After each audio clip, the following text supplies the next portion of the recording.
Hey guys, what's up? It's Kyle here. I want to talk about a topic here. One topic I want to talk about is improvements that I would like to see in TNA now that they're finally, after a decade, going on the road permanently now.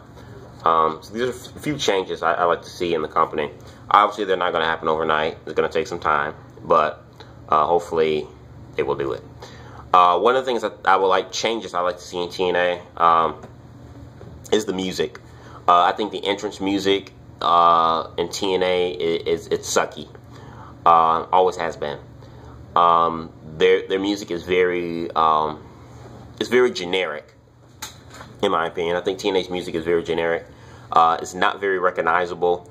Some of the music, if you listen to it from some of the stars they have, like Azima Ion, Kenny King, some of them are old, rehashed songs that they've played and used for other past superstars who were in TNA, like Rikishi.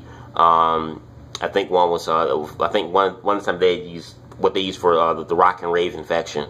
They used the same type of entrance music. Team Canada, I think they've recycled that and used that with some other superstar. So they really need to fix that. And to me, I think music is something that really helps a superstar. It helps his persona, his character, and it helps you, the fan, to kind of get in and excited and pop for that superstar when you hear that music, that good catchy song. So I think that's one thing they need to work on. The only music I like of TNA, I like Sting's music. I think his music is recognizable. AJ Styles, they've changed his songs like 5 times ever since Hogan came in the company, and it's been horrible. Thank God they finally brought it back to its original format. I do like Samoa Joe and Kurt Angle's entrance music. James Storm's entrance music isn't bad. That makes it stand out because he has the catchphrase, "Sorry about your damn luck." But other than that, and Hulk Hogan's song 2 is recognizable. That's because it's similar to the NWO thing.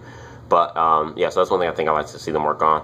Another thing I like to see improve on TNA is the stories that they set. I don't mind the long-term planning booking. I like that, rather than just you making up some random crap and just throw stuff on the wall and see what sticks off the fly, kind of like booking.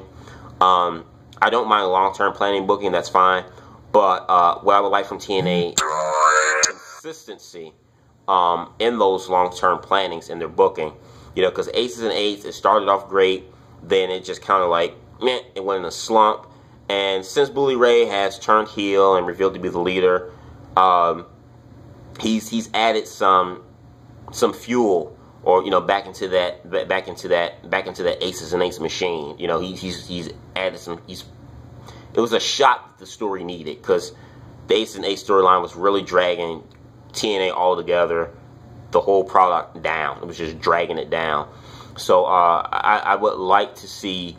I don't mind the long-term planning booking, but keep it consistent in storytelling, where you don't start off good, but and have a down point and then pick back up again. But like, be consistent throughout. Be consistent to your beginning, your middle, and your end. So that's one thing I would like to see improve on TNA. And then lastly but not least, I like to see TNA get some more fresh talent. Stop getting these WWE rehashed has-beens that couldn't hack it in the big leagues. Get some young, fresh talent. What I recommend, in my opinion, I say go back to Ring of Honor. Because from 2002 to 2006ish, TNA would pick up ROH talent from left to right, and now since 2007 or 8ish, it's been the breeding ground for WWE. And I would like to think it could be, because WWE, like I said, have been just raping Ring of Honor's roster over the last 4 years now. So I would like to think that Ring of Honor probably don't have a certain deal with WWE where they're like, no one can scout our talent but WWE. I would like to think that they're not they don't have a deal like that, and WWE are paying them for this and keeping their talent exclusive to that company. If not, then I think TNA needs to go back and start taking some guys up from ROH, because the guys that they have in their developmental FCW, the guys that come up there, one, we haven't seen them on TV ever since they've been on the whole gut check thing. Two, none of these guys look like superstars. Nobody's come out of TNA's developmental that looks impressive. Not a single guy just yet. You know, and a lot of these guys, in my opinion, I think still need a lot of work. Whereas the guys, you know, in Ring of Honor, they've been around the block. You know, they've cut their teeth in other indie promotions and whatnot. They know the tricks of the trades, so you don't really have to do much grooming with them. You know, and they can come into TNA just as they are. You know, as they are, they can come to TNA. Whereas in WWE has to strip them first of, you know, that whole indie image and what they've learned of the scenes, and kind of rebuild them up in their image. And they sit in developmental for like 5 years. But with TNA, they can actually just come on, you know, on the roster as is, and just, you know, get right into work. So, you know, I love to see the Briscoe brothers. I love to see Adam Cole, Kevin Steen, Eddie Edwards, Davey Richards. You know, I love these are some of like the top tier guys I love to see cross over into TNA. So that's what I love to see. And then last but not least, the X Division.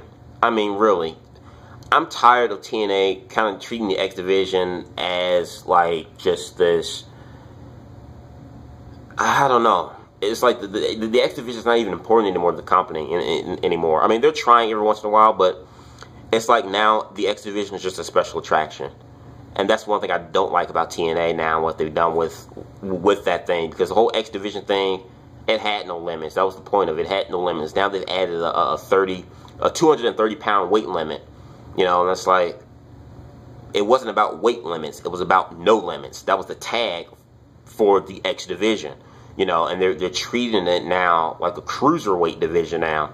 And the cruiserweight division in WCW was great and all, but to me, the X Division, I think, blew the cruiserweight division out of the water.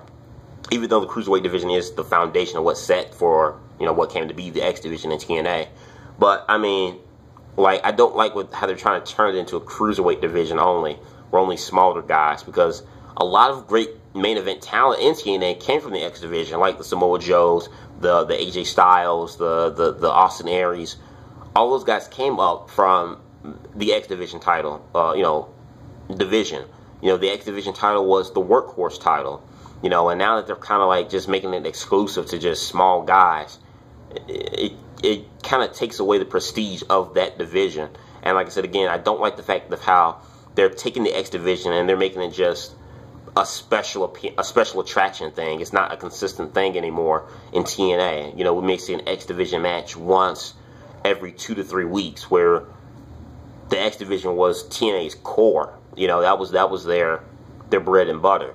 You know, so I like to see them get rid of all this stuff in the X Division and stuff. Get rid of the weight limits. Have the X Division on TNA more consistently and not as a special attraction.